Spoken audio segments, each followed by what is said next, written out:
बिस्मिल्लाहिर्रहमानिर्रहीम। दोस्तों, मैं हूं अब्दुल गनी, मैं हूं एक बायोलॉजी कोच और आज जिस टॉपिक के साथ मैं आपकी खिदमत में हाजिर हूं वो है cell size and surface area to volume ratio. दो बातें हम इसमें करेंगे। पहले नंबर पे हम देखेंगे सेल साइज के हवाले से और दूसरा हम देखेंगे सरफेस एरिया और वॉल्यूम के दरमियान सेल में क्या रेशियो पाई जाती है। सबसे पहले हम जो है सेल के साइज की बात करते हैं। Cell differ in size depending upon their function. Cell का मुख्तलिफ साइज होता है उनके फंक्शन के हिसाब से। उनका उतना ही साइज होगा जितना उनके फंक्शन के लिए बहुत बेहतरीन है। हम इसकी एग्जांपल देते हैं। पहले नंबर पे हम देते हैं egg cell.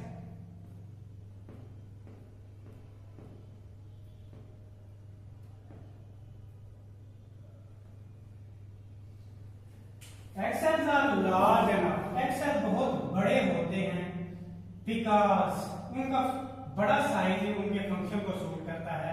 They have to provide nutrition for the developing embryo, क्योंकि उनके अंदर डेवलपिंग एम्ब्रियो के लिए फूड मौजूद होती है। ये हमने पहले एग्जांपल ली साइज के हवाले से। Egg cell is large enough as they have to provide nutrition for the developing embryo. Egg का साइज बहुत बड़ा होता है क्योंकि एग ने डेवलपिंग एम्ब्रियो के लिए फूड प्रोवाइड करनी होती है।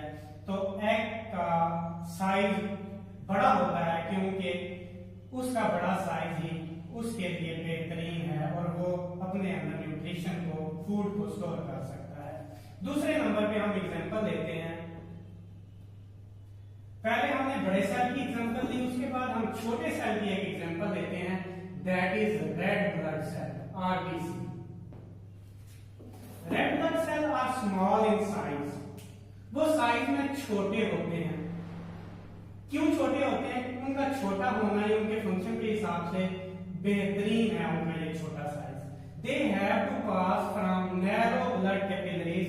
उन्हें बारीक बारीक ब्लड कैपिलरीज से गुजरना होता है, तो इनका छोटा साइज इनको फिजिकल लाइन के लिए बेहतरीन है। तीसरे नंबर पे हम लॉन्ग सेल्स की बात करते हैं, nerve cells. Nerve cells are long और उनका ये लंबा जो साइज है वो उनके फंक्शन के हिसाब से बेहतरीन है क्योंकि उन्होंने बहुत पूरी की पूरी बॉडी में मैसेज पहुंचाना होता है और उनका लंबा होना उनके फंक्शन के लिए बेहतरीन है। सेल वेरिंग साइज दोबारा से आपको बताता हूं। सेल के साइज के हवाले से सेल का साइज एक दूसरे से मुख्तलिफ होता है और सेल का साइज उनके फंक्शन के हिसाब से होता है। हमने तीन एग्जांपल ली, बड़े सेल की ली, छोटे सेल की ली और लंबे सेल की ली।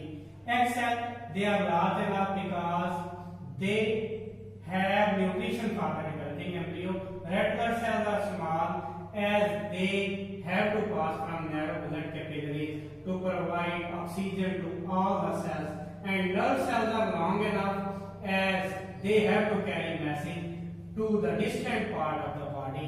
तो ये हमने सेल के साइज के हवाले से बात की। हमारा दूसरा जो टॉपिक है वो है, हम देखते हैं सरफेस एरिया और वॉल्यूम के दरमियान रेशियो क्या है। छोटे वॉल्यूम के अगर ज्यादा सेल होंगे, तादाद में ज्यादा होंगे, तो उनका सरफेस एरिया भी ज्यादा होगा। इस हवाले से छोटे सेल जो है कंपैरेटिवली बेहतर होते हैं क्योंकि जितना सरफेस एरिया बड़ा होता है उतनी अब्जॉर्प्शन न्यूट्रिशन की इजी होती है और वेस्ट मटेरियल की एक्सक्रीशन भी उतनी इजी होती है।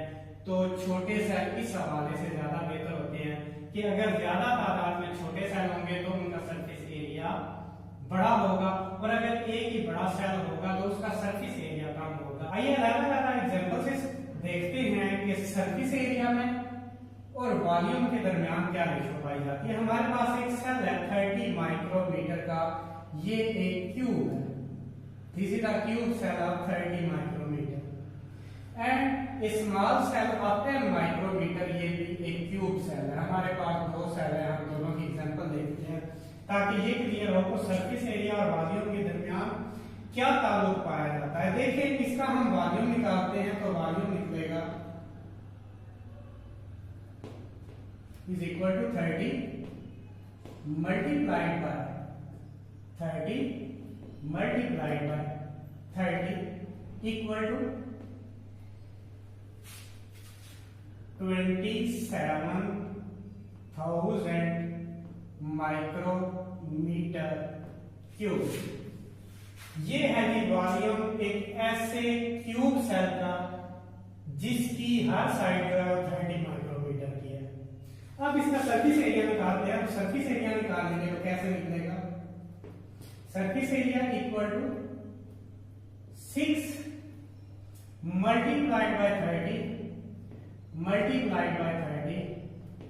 Equal to 5400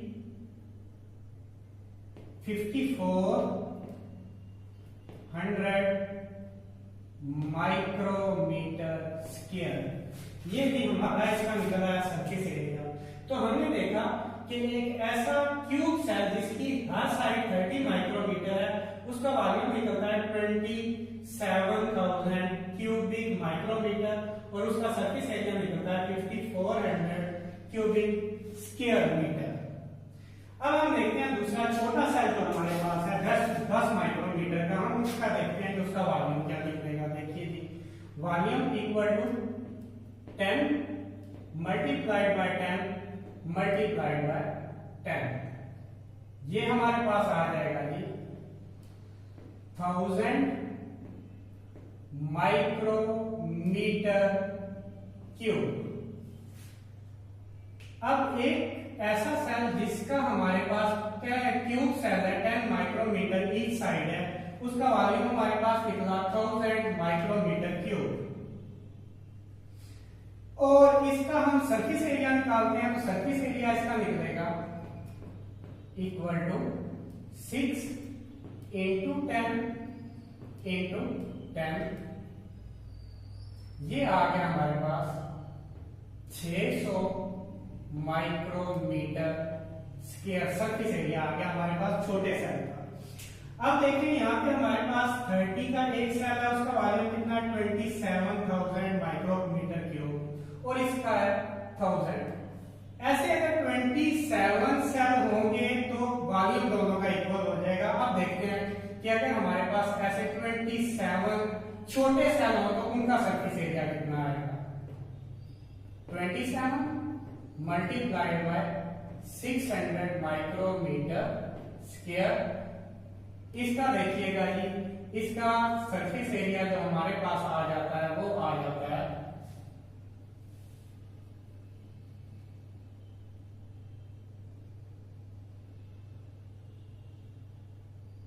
16,200 micrometer square. छोटे वॉल्यूम के अगर हमारे पास सेम वॉल्यूम होगा तो उसका देखिए सरफेस एरिया कितना ज्यादा आ रहा है। छोटे सेल का 16,200 माइक्रोमीटर स्क्वायर और अगर हमारे पास एक बड़ा सेल है तो उसका आ रहा है 5400 माइक्रोमीटर स्क्वायर। तो इसका मतलब यह है कि अगर छोटे सेल सेम वॉल्यूम में अगर तादाद में ज्यादा हो तो सरफेस एरिया ज्यादा आया तो उनके लिए अब्जॉर्प्शन भी और एक्सक्रीशन भी इजी होगी। और अगर एक बड़ा सेल है तो सरफेस एरिया कम आया उसके लिए अब्जॉर्प्शन भी और एक्सक्रीशन भी वो जो है कंपैरेटिवली मुश्किल होगी। तो इस तरह छोटे सेल अगर तादाद में ज्यादा होंगे तो सरफेस एरिया ज्यादा होगा और अगर एक बड़ा सेल होगा उसी वॉल्यूम का तो उसका सरफेस एरिया जो कम होगा। ये हमने देखा कि सरफेस एरिया में और वॉल्यूम के दरमियान क्या रिलेशन पाया जाता है। तो इसके साथ ही हमारा आज का टॉपिक खत्म होता है। Thank you.